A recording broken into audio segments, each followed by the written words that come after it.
Assalamualaikum warahmatullahi wabarakatuh.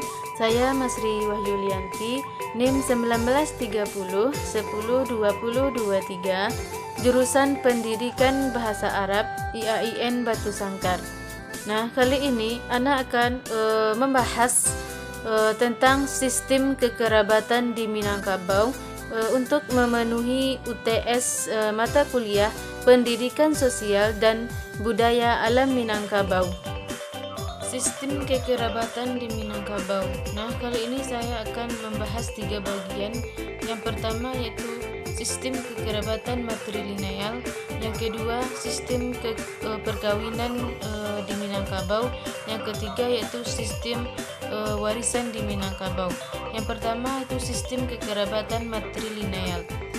Kita harus mengetahui apa itu sistem kekerabatan matrilineal. Sistem kekerabatan matrilineal adalah sistem kekerabatan berdasarkan garis keturunan ibu.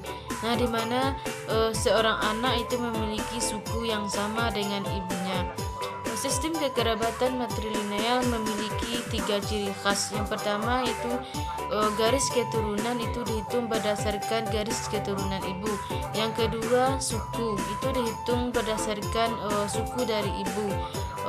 Dalam pepatah Minangkabau itu disebutkan bahwa basuku kabakeh ibu, babangso kabakeh ayah, jauh mencari suku, dakek mencari ibu, tabang basitungku hinggok mencakam.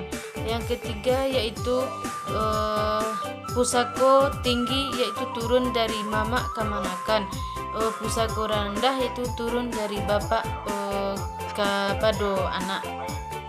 Dengan 3 ciri khas sistem kekerabatan matrilineal tadi itu telah jelas menjelaskan bahwa peran perempuan di dalam Minangkabau ini sangat penting.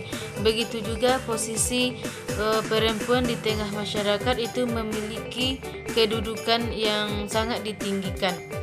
Menurut adat Minangkabau, seorang ibu itu memiliki peran penting dalam pengasuhan.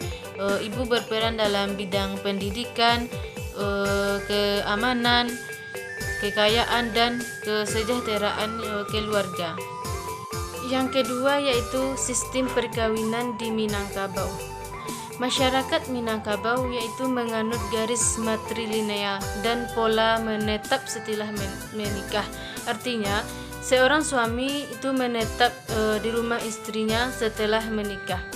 Dalam adat Minangkabau, seseorang yang akan menikah itu tidak boleh sesuku.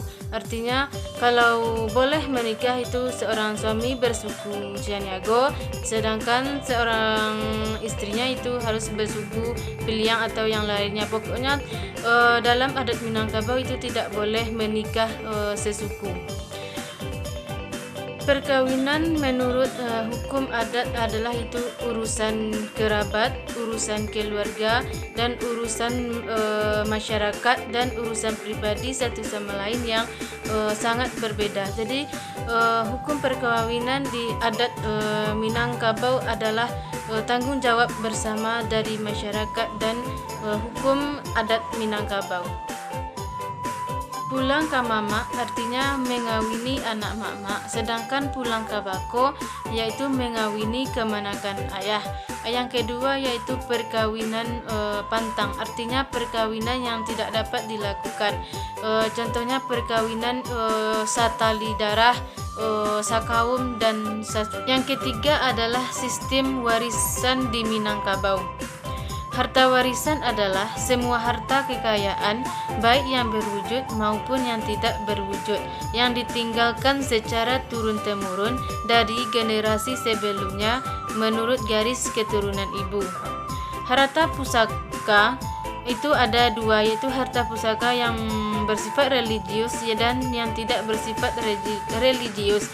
Contohnya yang bersifat religius yaitu sawah, rumah, ladang, dan lain-lainnya. Ahli waris adalah orang yang berhak mendapatkan harta warisan.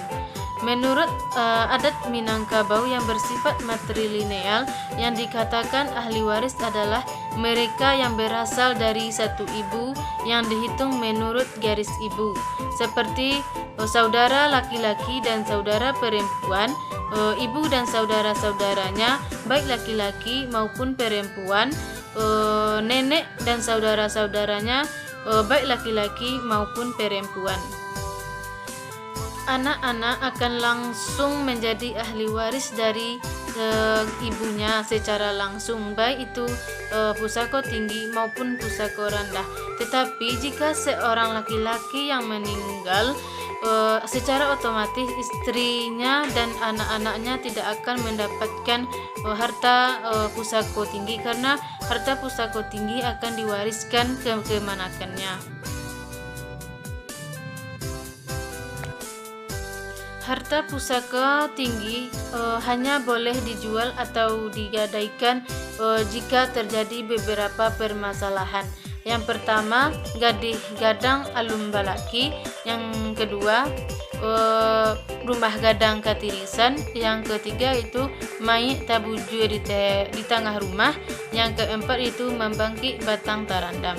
Mungkin hanya sekian yang dapat Ana sampaikan.